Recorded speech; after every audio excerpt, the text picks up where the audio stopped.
Toronto residents are expressing anger and disgust amid the city's municipal election race. Some candidates have endured racist comments during debates, and the most recent incident happened just this weekend. Council candidate Munira Abukar discovered that vandals scrawled hateful remarks on one of her campaign signs.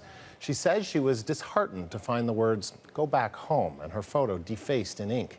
Abukar is one of 14 people running for a council seat against current mayor Rob Ford. Voters choose a city council and mayor at the end of this month. Now, for her reaction, Munira Abukar joins us now on the set. And so, just tell me a little bit about what went through your mind when you saw this campaign sign and you saw it defaced in this hateful way? It was pretty frustrating to watch. I think for me, the genuine first response I had was shock and anger. When we were picking up the signs, an auntie had told me the night before that she had saw a couple of signs vandalized.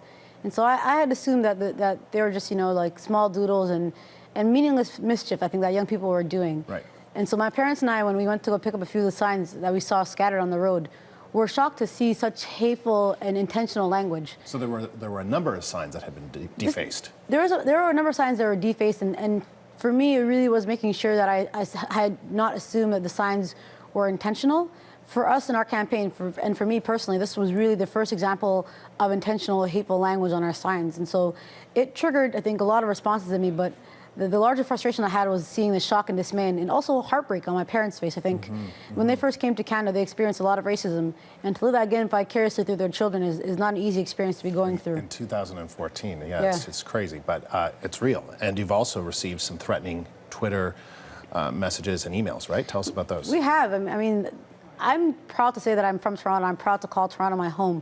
And what I've been so humbled and really emotional by is to see all the support. I think love is always better than hate, and love always trumps hate.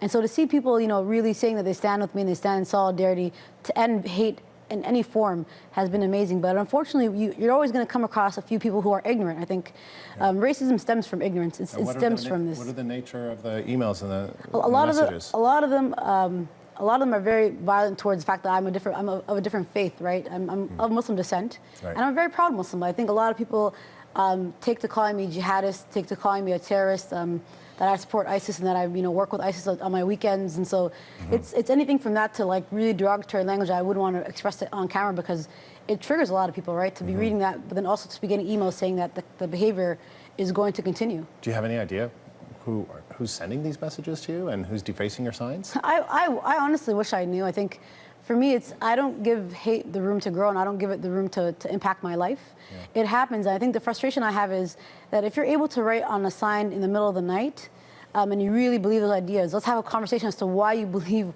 what you believe, right? I think hate is really ignorance, and if we can choose to educate it and choose to really transform it, then we can choose to have a city with love. But for me, I wish I knew who did, but then if I don't, I'm not going to let it affect my life and let it affect the life of the city.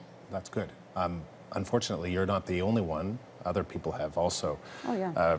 Kristen Wong Tam, she is a city councillor. She says that she got a hate-filled letter from a person claiming to support Ford Nation. We also saw that moment during a debate when Olivia Chow was debating the other mayoral candidates, the two other mayoral candidates, and someone said, go home or go back home or something like that. Doug Ford did denounce that, but do you feel that he's doing enough to try and distance himself? Are the Fords doing enough to try and distance themselves from people who say they support the Fords, but who also have been, and we don't know who is sending these messages to you, but who have been, who've made these comments? Do you think he needs to do more?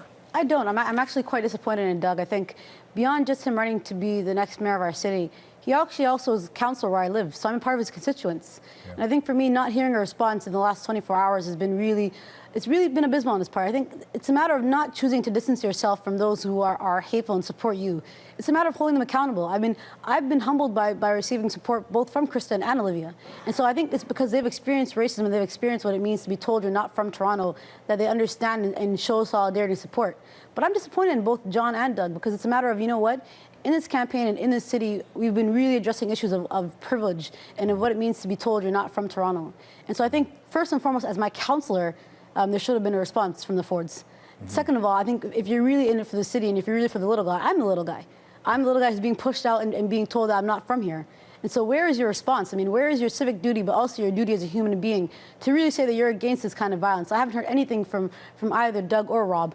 And that breaks my heart because it's a matter of if we're really building a diverse city, if diversity is really our strength in Toronto, you need to really call this action accountable and say, I'm not with you and I don't want your vote if you're going to be showing this kind of hate. Munira Bukhar, good to speak to you today. Thank you for Thank coming in. you so much. Thank you for having me. Munira Bukhar is a candidate for councillor in Toronto's municipal election.